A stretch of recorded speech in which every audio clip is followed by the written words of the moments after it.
सर्वेभ्यः नमस्काराः। अद्य भवतीनां च स्वागतं मया क्रियते। अस्मि अहं मयङ्कः। अस्माभिः पठ्यन्ते इदानीम् अव्ययाः।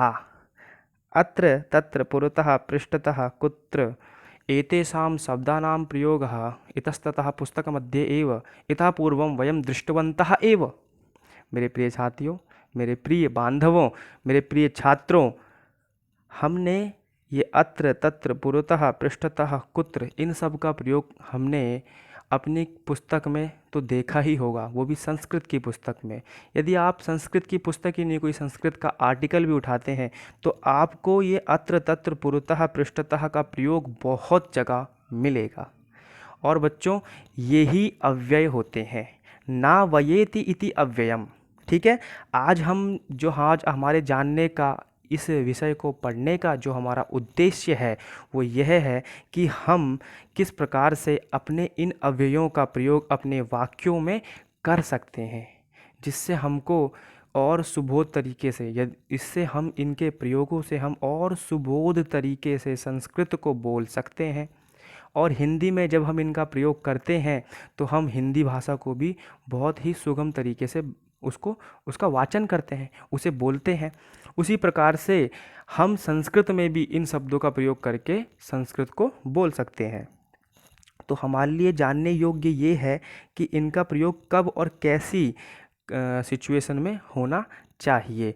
ठीक है, कौन सी परिस्थितियों में इनका प्रयोग कब होना चाहिए, कैसे होना चाहिए। तो यहाँ पे इससे पूर्व हमारे आचार्यों ने कहा है कि अव्यय क्या चीज़ है, इसके विषय में बताया है। ना वयेति इति अव्ययम, ना वयेति इति अव्ययम, अर्थात जिसको व्यय ना किया जाए वो क्या है, वो अव्यय है। अब आप बोलेंगे कि व्यय ना किया जाए, इसका मतलब खर्च ना किया जाए, उसे क्या कहते हैं, उसे अव्यय कहते हैं। अव्यय उसे कहते हैं। अब जैसे बच्चों राम शब्द है, पठ धातु है, पठ धातु के लट लकार चलते हैं, लट लोट लिट। ठीक है, इस प्रकार से विधिलिंग, तो इसके 10 लिंगों में इसके रूप चलते हैं। उसी प्रकार से 7 विभक्तियों में राम के रूप चलते हैं, और भी बहुत सारे शब्द हैं। ये क्या है, ये व्यय हो रहे हैं, क्योंकि राम एक प्रातिपदिक शब्द है, उसके कितने 21 रूप बन जा रहे हैं।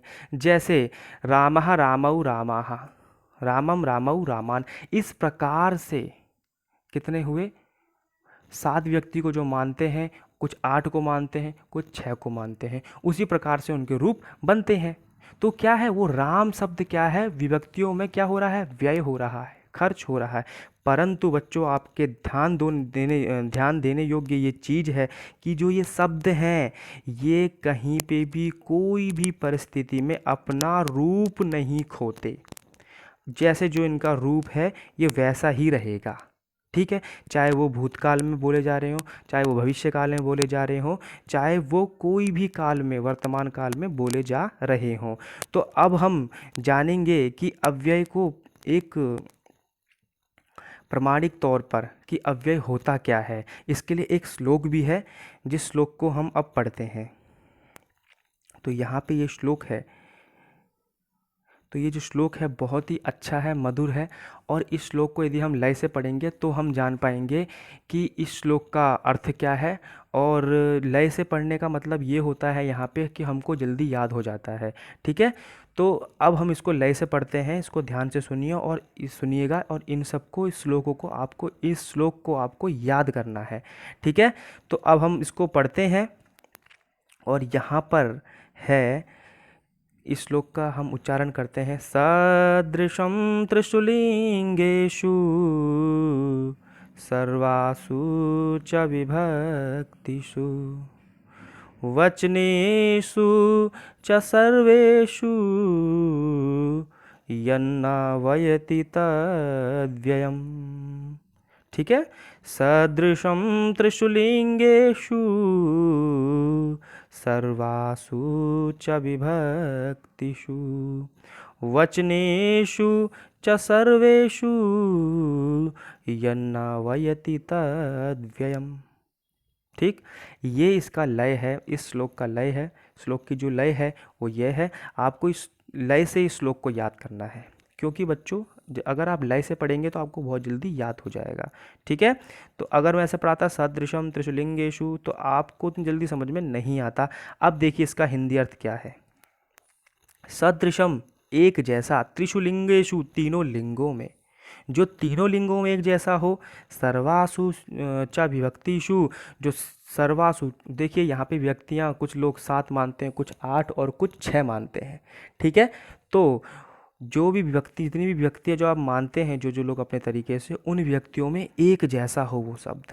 ठीक है ना, तीनों लिंगों में एक जैसा हो और 7 विभक्तियों में या 8 या 6 विभक्तियों में वो एक जैसा हो। ठीक है, वचनेषु च सर्वेषु, और तीनों वचनों में वो भी एक समान ही हो। मतलब तीनों विभक्ति का, तीनों लिंगों का, 7 विभक्तियों का, या फिर 6, या फिर जो अपनी तरफ अपने अपने तरीके से जो मानते हैं वो, और तीनों वचनों में।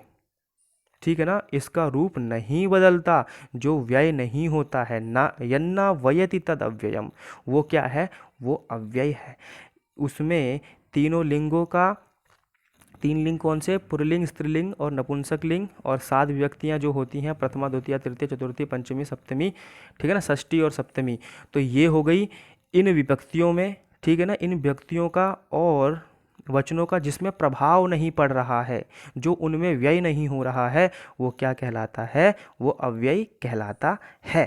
ठीक है, इतना हमने आपको बताया अभी। अब यहाँ पे देखिए इसका हिंदी अर्थ भी यहाँ पे लिखा है। ठीक है, और बच्चों मेरे आप चैनल पे यदि नए आए हो तो इसको सब्सक्राइब कर लें, और मेरे वीडियो को लाइक करें, शेयर करें अपने दोस्तों के साथ। और यदि इसमें अगर आपको कुछ समझ में नहीं आ रहा है तो मुझे आप कमेंट बॉक्स में भी वो चीज़ पूछ सकते हैं। तो यहाँ पर हमने अभी देखा कि यहाँ पे लिखा है, ये चीज़ हमने अभी पढ़ी, श्लोकों को हमने पढ़ा। अब देखिए यहाँ पे कुछ अव्यय हैं, कुछ यहाँ पर अव्यय हैं। ये अव्यय देखो, अतीव मतलब होता है अत्यंत, अभितः चारों ओर, इसको परितः भी कह सकते हैं, परितः का भी चारों ओर होता है, अथ का होता है फिर तब इसके बाद, और अचिरम, अचिरात, अचिरेण, शीघ्र, इति का होता है इस प्रकार, इत्थम इस तरह, इदानीम अब, इव और समान, के समान भी हम इसको कहते हैं। ठीक है, तो अब हम आगे बढ़ते हैं। इन्हीं के जैसे और भी बहुत सारे अव्यय होते हैं जो मैं आपको कभी आगे पाठ में बताता रहूँगा। ठीक है, तो अब हम आगे बढ़ते हैं। यहाँ पे देखते हैं कि हमारा यहाँ पे मेन प्रयोजन ये है कि आपको ये बताना कि अव्यय का प्रयोग आप अपनी दैनिक भाषा में कब और कैसे कर सकते हो। ठीक है, अब बच्चों हम, मेरे प्रिय मित्रों, मेरे प्रिय सखा बांधवों, ठीक है, मेरे प्रिय छात्रों, तो अब हम इससे आगे बढ़ेंगे। अब हम देखेंगे कि ये जो यहाँ पे हमने अभी आपको बताया था इससे पहले अव्ययों का लक्षण, अब वो जो लक्षण तो मैंने आपको बता दिया है, आपको पता भी लग गया होगा कि अव्यय क्या चीज़ें हैं। तो यहाँ पे अभी देखो, यहाँ पे अत्र तत्र पुरतः पृष्ठतः और कुत्र, इन 5 अव्ययों का यहाँ पे प्रयोग हुआ है। ठीक है ना, इस पाठ में। अब देखिए यहाँ पे वार्तालाप हो रहा है माता का और पुत्री का। इसमें ये कैसे अवयवों का प्रयोग कर रहे हैं, उसको वहाँ पर क्या किया जा गया है, वहाँ पे उसको ज़्यादा ही ब्लैक किया गया है, मोटे अक्षर में लिखा गया है, जिससे आपको पता लगे कि ये अव्यय है। तो अब हम आगे बढ़ते हैं, और हम अब आगे चलते हैं और देखते हैं। यहाँ पर देखिए, यहाँ पे वार्तालाप हो रहा है माता और पुत्री में। देखो, अम्ब, अम्ब, अम्ब भी बोल सकते हो और अम्बा भी बोल सकते हो। ठीक है, अम्ब, मम लेखनी कुत्र, मेरी लेखनी कहाँ है। कुत्र अर्थात होता है कहाँ। तो मैं आपको पहले यहाँ परिचय करा देता हूँ कि यहाँ पे है अत्र, अत्र का यहाँ पे अर्थ होता है, अत्र का यहाँ, तत्र का वहाँ, पुरतः का सामने से या सामने, पृष्ठतः का पीछे से या पीछे, और कुत्र का कहाँ। ठीक है, इस प्रकार से इनके अर्थ होते हैं। तो मेरे चैनल को आप सब्सक्राइब कर लीजिए और लाइक करके उसमें कमेंट कीजिए यदि आपको कुछ समझ में नहीं आ रहा है, और शेयर इसको करना ना भूलिएगा। तो हम अब आगे बढ़ रहे हैं। हाँ जी, तो ठीक है, अब हम आगे बढ़ते हैं। अब यहाँ पे बात हो रही है माता और पुत्री में। देखिए यहाँ पे लिखा है कि माता, अगर यहाँ पुत्री पूछ रही है, पुत्री कह रही है, अम्ब मम लेखनी कुत्र, अम्ब अर्थात मम्मी, या माताश्री मम लेखनी कुत्र, मेरी लेखनी कहाँ है, मेरा पेन कहाँ है। लेखनी को बोलते हैं पेन, कुत्र यहाँ पे क्या है, कहाँ। ठीक है ना, कहाँ है। तो यहाँ पे उसकी माता बोलती है तत्र एव अस्ति खलु, वहीं ही होगी ना।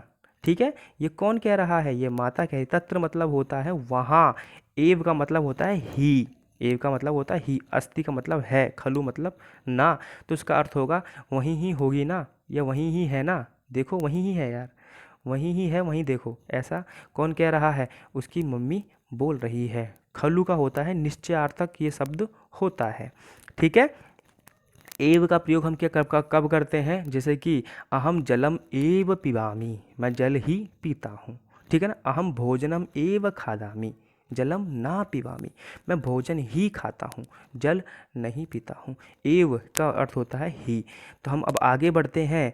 पुत्री, यहाँ पे जो पुत्री है वो कहती है कि पुत्री अम्ब अत्र कुत्रपि नास्ति, अत्र अर्थात यहाँ, कुत्र अपि कहीं भी नहीं है। ठीक है ना, कुत्रपि ना अस्ति। अभी आप यहाँ पे देखेंगे कि कुत्र, देखिए यहाँ पे ये है कुत्र, ठीक है ना, और इसके बाद क्या है अपि, ये इससे बना है यहाँ पे कुत्रपि। कैसे, अ और ये त्र का अ मिल करके आ बन जाता है, जो यहाँ पे त्र के बीच में है। ठीक है ना, तो क्या बन जाएगा, इसको जो मिला करके इसकी जगह, और यहाँ इसका एक अ है, इसको मिला करके क्या बन जाएगा, कुत्रापि। इस प्रकार से बन जाता है कुत्रापि। ठीक है, कुत्रापि बनता है। तो नास्ति, इसका जो है संदिग्ध ऐसा होगा, ना अस्ति। ठीक है, और जब ये अ और नौ का अ मिल जाता है तो एक बड़ा आ बन जाता है, तो क्या बन जाता है, नास्ति। इस प्रकार से नहीं है। ठीक है, ये होगा नहीं है। तो अब क्या हो गया, माता कहती है कि माता उत्पेटिकायाः ऊपरी मंचस्य ऊपरी कपाटिकायाम। अब यहाँ पे माता अपनी बेटी को ऑप्शन दे रही है, कह रही है देखो कहीं ना कहीं तो होगी, उत्पेटिकायाः ऊपरी अर्थात टेबल के ऊपर देखो। ऊपरी यहाँ पे क्या है, ये अव्यय है बच्चों, उसको ध्यान रखना, कॉपी में लिख लेना। ठीक है, अब यहाँ पे है मंचस्य ऊपरी, जहाँ पे हम पढ़ते हैं या फिर कोई टेबल होता है छोटा पढ़ने वाला, उसकी बात हो रही है, मंचस्य ऊपरी। तो या फिर मंच के ऊपर देखो। कपाटिकायाम, कपाटिका बोलते हैं बच्चों यहाँ पर अलमारी को। ठीक है ना, कपाटिका। तो यहाँ पे क्या है, कपाटिकायाम सप्तमी आई है, तो क्या आएगा, कपाटिका में। ठीक है ना, अम्मा ने कहा कि उत्पेटिका आप टेबल के ऊपर देखो, जो मंच है उसके ऊपर देखो, या फिर अलमारी में देखो। तो पुत्री कहती है कुत्रपि नास्ति अम्ब, कहीं भी नहीं है मम्मी। ठीक है ना, कौन कह रहा है, वो कह रही है, ये उनकी पुत्री बोल रही है। ठीक है ना, संस्कृत में वार्तालाप हो रहा है, हम इसके माध्यम से जान पा रहे हैं कैसे इनके वार्तालाप में अव्यय का प्रयोग हो रहा है। और हाँ, हम भी करते हैं पर हमको पता नहीं रहता, हम हिंदी में करते हैं। पर अब हम आगे बढ़ेंगे और यहाँ देखते हैं कि माता कहती है, फिर माता बोलती है यहाँ पर कि हाँ, माता कहती है, हम यहाँ पे थे, पुस्तकस्य अधः अस्ति वा इति पश्यतु, पुस्तक के नीचे अस्ति वा होती, इसकी माता कह रही है कि पुस्तकस्य अधः, पुस्तक अधः बोलते हैं नीचे, अधः क्या बोलते हैं, नीचे। मम अधः भूमि अस्ति, मेरे नीचे भूमि है। मम अधः चरण पादुका अस्ति। यदि आप कहीं बॉस हो और आपके नीचे दो व्यक्ति काम कर रहे हैं या अनिल काम कर रहा है, तो आप क्या बोलोगे, मम अधः अनिल अस्ति, मम ऊपरी अनिल नास्ति। ऊपरी अर्थात ऊपर, अधः अर्थात नीचे, मेरे नीचे अनिल काम करता है। मम अधः अनिलः कार्यम करोति। इस प्रकार से आप अधः का प्रयोग कर सकते हैं। ठीक है बच्चों, मैं जल्दी जल्दी वीडियो बना रहा हूं क्योंकि हम पे टाइम अभी क्या है, ये वीडियो लंबी हो जाती है और उसके बाद बहुत बच्चे नहीं देखते हैं, आलस करते हैं कि लंबी इतनी वीडियो कौन देखेगा। ठीक है, तो जितना हो सके आपके लिए मैं शॉर्ट वीडियो कर रहा हूं, पर आपको इसका अर्थ और इस पुश करके, मेरी वीडियो को पुश करके आप इसका अर्थ समझिए और इसके पे वाक्य बनाइए। आपको स्वतः ही ये सब चीज़ें संस्कृत आने लगेंगी, आप इन शब्दों का अर्थ समझ जाएंगे। ठीक है, अब यहाँ पे अस्ति वा इति पश्यतु, वहीं ही होगी। ठीक है ना, वहीं ही है, ऐसा देखो। इति, इति ऐसा, पश्यतु देखो। ठीक है ना, कौन कह रहा है, माता बोल रही है। अब यहाँ पे है पुत्रस्य क्षम्यताम, पुस्तकस्य अधः अपि नास्ति, माँ पुत्री कह रही है कि पुस्तकस्य अधः अपि नास्ति, पुस्तक के नीचे भी नहीं है, अधः न पतितम, अधः न पतितम अपि, वो कह रही है कि और नीचे ना ही गिरी, और ना ही नीचे गिरी और ना ही पुस्तक के नीचे है। तो माता कहती है सुरेशस्य प्रकोष्ठे तस्य कोशे अथवा तस्य स्यूते, तो वो कह रही है माता प्रकोष्ठ, जो यहाँ पे सुरेश है संभवतः इसका भाई हो सकता है। तो यहाँ पर ये बात कही है कि यहाँ पे ये बात कही है सुरेश के प्रकोष्ठ में, अर्थात उसके कमरे में, ठीक है, उसके प्रकोष्ठ में, उसके कमरे में देखो, ठीक है। और उसके बाद यहाँ पे है तस्य श्यूते, उसके बाद है यहाँ पर तस्य क्षम्यताम, तस्य कोशे, उसके बाद है उसके जेब में देखो, उसकी पैंट की जेब में भी क्या कहा जा सकता है यहाँ पे, तस्य कोशे। बच्चों कोश के यहाँ पे कोशे में सप्तमी है, कोश में जेब में देखो, ठीक है ना। तो यहाँ पे है तस्य कोशे, तो उसके जो है जेब में। तो यहाँ पे माता ऑप्शन दे रही है, वहाँ वहाँ देखो, आपको हो सकता है आपकी लेखनी मिल जाए। तो यहाँ पे कोशे है, सप्तमी है। वैसे जो होता है कोशः, कोशः का अर्थ होता है कि जहाँ पे हम कोई चीज़ को रखते हैं। अब जैसे यहाँ पे है वित्त, आगे वित्त लगा दो तो क्या हो जाएगा वित्त कोशः। वित्त कोशः का बच्चों अर्थ होता है बैंक। क्या अर्थ होता है? बैंक होता है। तो वित्त अर्थात धन, कोशः उसका संग्रह। तो ठीक है ना, तो क्या हो गया वित्त कोशः। अब देखिए यहाँ पर वित्त कोशः अथवा तस्य स्यूते, या फिर तस्य स्यूते, या फिर उसके बैग में, ठीक है ना। अथवा का मतलब होता है या उसके बैग में, ठीक है। तो अब पुत्री कहती है कि सर्वत्र अहम सर्वत्र अन्वेषणम कृतवती, तो उसकी जो बेटी है वो कह रही है अहम सर्वत्र, मैंने हर जगह अन्वेषणम कृतवती। अन्वेषणम अर्थात खोज लिया। अन्वेषण किसको बोलते हैं बच्चों? खोजने को बोलते हैं, ठीक है ना। अन्वेषणम कृतवती, यहाँ पे तवतु प्रत्यय का प्रयोग हुआ है कृतवती भूतकाल में, तो क्या बनता है बच्चों यहाँ पर कृतवती, कर लिया, ठीक है ना। अब यहाँ पे है कुत्रपि नास्ति, कहीं भी नहीं है। तो यहाँ पे क्या है? आम, यहाँ पे आम होना चाहिए मेरे ख्याल से। तो यहाँ पे क्या होगा? आम, अम्ब लेखनी प्राप्ता। अब क्या होता है, उसको अकस्मात लेखनी प्राप्त हो जाती है, ठीक है, लड़की को ढूंढते ढूंढते। तो लड़की बोलती है अम्ब या फिर अम्बा लेखनी प्राप्ता, लेखनी मिल गई। अत्र शय्यायाः उपरि आसीत्, तो उसकी माता जो लड़की बोल रही है अत्र शय्यायाः उपरि आसीत्, यहाँ जहाँ पे सोते हैं उसको शैया बोलते हैं। और यहाँ पे षष्ठी का प्रयोग हुआ है, तो क्या होगा? शय्यायाः, शैया के ऊपरी मतलब ऊपर, जहाँ पे जो सोते हैं बेड के ऊपर थी। कौन कह रही है? पुत्री कह रही है, ठीक है। अब हम इसके आगे बढ़ते हैं, फिर क्या होता है? उसके बाद यहाँ पे माता कहती है रात्रो शयन समये भवती किमपि लेखितुम नीतवती। अब माता को भी याद आता है रात्रो, रात्रो यहाँ पे सप्तमी हुई है, तो यहाँ पे क्या है? रात्रों में क्या, रात्रों में क्या लगता है? सप्तमी लगी हुई है, तो क्या होगा? रात्रि में, शयन समय सोने के समय में, भवती आप, किमपि किमपि लेखितुम नीतवती कुछ लिखने के लिए आपने ली थी, ठीक है ना। तत्रैव विस्मृतवती एकत्र स्थापयति, फिर बोलती है तत्रैव वहीं ही, विस्मृतमती आपने क्या भूल गई? आपने लिखने के लिए रात को क्या ली थी? जो है लेखनी, आपने यहाँ पे पेन लिया था, ठीक है। और फिर आप तत्रैव विस्मृति, आप फिर वहीं ही भूल गई, ठीक है ना। एकत्र स्थापयति, फिर आपने वो एक जगह रख दी थी, वहीं पे ही आपने एक जगह रख दी थी। अन्यत्र अन्वेषणम करोति, अन्यत्र और जगह आप फिर ढूंढ रही हो, ठीक है ना। तो कैसे मिलेगा, है ना। तो यहाँ पे कौन कह रही है? माता बोल रही है। अब देखिए यहाँ पे अन्यत्र का मतलब होता है और जगह, है ना। अन्य मतलब होता है ना, अन्यत्र मतलब कहीं और या फिर और जगह। अन्यत्र, तत्रैव मतलब होता है वहीं ही, ठीक है ना, वहीं ही। तत्र जमा एव, यहाँ पे देखिए तत्रैव कैसे बना, तत्र जमा एव से बना तत्रैव। तत्र का मतलब होता है वहाँ, एव का मतलब होता है ही, तो क्या हो गया? वह ही या फिर वहाँ ही, ठीक है ना। वहाँ ही, वहाँ, इसका मतलब क्या होगा? इसका मतलब होगा वहाँ, तत्र का, और एव का मतलब होगा ही, तो क्या बन जाता है? इसको जोड़ के तत्रैव बन जाता है। तो इसका अर्थ क्या बन जाता है? कि वहाँ ही, ठीक है। अब उसके बाद क्या होता है? अन्यत्र अन्वेषणम कृतवती, ये कौन कहता है? ये उसकी माता कहती है। तो उसके बाद आगे जब बात चलती है तो पुत्री कहती है अम्बा हयः, अर्थात कल सखी गृहतः आनीतानि सस्यानि कुत्र आरोपयामि। तो कल यहाँ पे पुत्री उस माता की कहाँ गई थी? सखी के घर गई थी। तो कहती है सखी गृहता, सखी के घर से आनी तानी लाई हुई सस्यानी पौधों को कुत्र क्या स्थापयामी, कहाँ मैं उसको स्थापित करूँ, कहाँ उसको मैं रखूँ, ये कौन कह रहा है? या फिर कहाँ पे उसको मैं आरोपित करूँ? क्षम्यताम, यहाँ पे लिखा है आरोपयामी। तो यहाँ पे क्या क्या है? कहाँ मैं उसको क्या करूँ?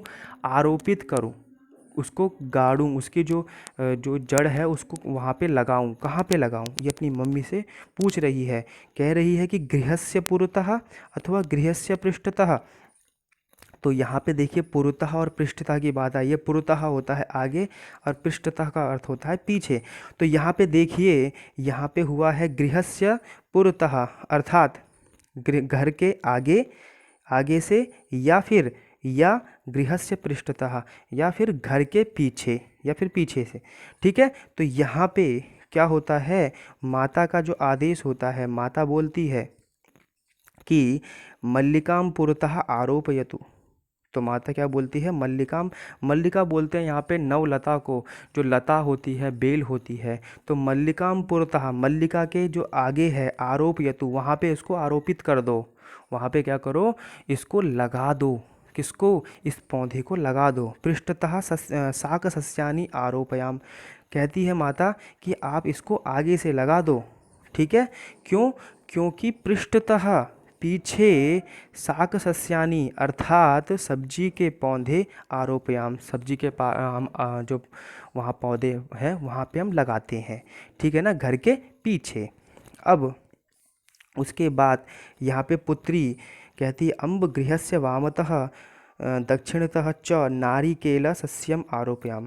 तो यहाँ पे माता कहती, जो वहाँ पे पुत्री है वो बोल रही है कि माता घर के बाईं ओर और दक्षिण ओर हम क्या नारियल के जो पेड़ हैं या फिर नारियल के जो पौधे हैं वो वहाँ पे लगाएंगे। ठीक है। ये कौन कह रहा है? ये उसकी जो पुत्री है वो बोल रही है। ठीक है। तो उसके बाद यहाँ पे बच्चों माता कहती है वत्से, प्यार से वत्से बोलते हैं या फिर वत्स बोलते हैं पुत्र को। यदि या फिर आपको जो अच्छा लगता है आप उसको वत्स बोल सकते हैं। और यदि कोई लड़की है आपको अच्छी लगती है, ठीक है, चाहे वो आपकी पुत्री हो चाहे वो आपसे छोटी हो, तो उसको क्या बोलोगे? आप वत्से बोलोगे। ठीक है। वत्से भवत्या हयः आनीतानि सस्यम बही एव अस्ति। अभी तक वो ये सोच रहे थे कि हम कौन सी जगह पे लगाएं, आगे लगाएं या पीछे लगाएं, दाएं लगाएं या बाएं लगाएं। ठीक है ना, माता और उसकी पुत्री। अब जो वो पौधे लाई हुई थी वो बाहर ही रखे पड़े थे। तो यहाँ पे उसकी माता कह रही है कि वत्से भवत्या हया आनीतम सस्यम बही एव अस्ति। जो कल आप पौधे लाए थे वो बही एव, बाहर ही, अस्ति है। मैंने आपको बताया था ना, यहाँ पे एव का मतलब होता है ही और बही का मतलब होता है बाहर। ठीक है ना। हयः का मतलब होता है कल। ठीक है। तो यहाँ पे हुआ वत्से, हे वत्स। ठीक है ना, हे वत्से, आपके द्वारा जो पौधे लाए गए थे या फिर आप जो कल पौधे लाई थी ना, तो वो बाहर ही हैं, बही एव अस्ति। अंधा आनीय स्थापयतु भो, उनको अंदर ला करके रखो। को ये कौन कह रहा है? ये उसकी माता बोल रही है। ठीक है। तो बच्चों कैसे लगा आपको ये पाठ? इससे आपको ये पता लगेगा कि जो आप पढ़ रहे हो, जो आपको पढ़ाया जा रहा है, अत्र तत्र पुरतः पृष्ठतः कुत्र, ये सब चीज़ें जो आपको पढ़ाई जा रही हैं, इसका प्रयोग कैसे हम वाक्यों में करते हैं, कैसे हम वाक्यों को समझते हैं इससे। ठीक है। अगर हम इसका सही सही प्रयोग करना सीख जाएंगे, समझ जाएंगे, तो हमारे लिए संस्कृत बहुत आसान हो जाएगी। तो ये हमको समझना चाहिए। और यदि आपको मेरी वीडियो पसंद आती है तो आप इसको लाइक कीजिए, शेयर कीजिए, कमेंट कीजिए, सब्सक्राइब कीजिए। ठीक है। यदि कुछ समझ में नहीं आ रहा है तो कृपया करके मुझसे पूछिए। क्योंकि यदि आपके पूछने से ही मुझे क्या है उत्साह मिलता है अगली और न्यू वीडियो बनाने का। मेरे चैनल को सब्सक्राइब कीजिए और अपने जो आपके मित्रगण हैं उनमें ये शेयर कीजिए, इस पे चर्चा कीजिए, ठीक है। और जो भी आपके सुझाव हैं वो मेरे तक पहुंचाइए कि और क्या इसमें अच्छा हो सकता है। तो ठीक है मेरे प्रिय छात्रों, मेरे बांधवों और मेरे सहपाठियों, अब हम मिलते हैं नई वीडियो के साथ। आपको जैसी भी जो भी ये वीडियो लगी हो तो कृपया करके मुझे अब कमेंट बॉक्स में बताइए। और तब तक के लिए धन्यवाद। अस्तु तावत् मिलामः पुनः। धन्यवादः।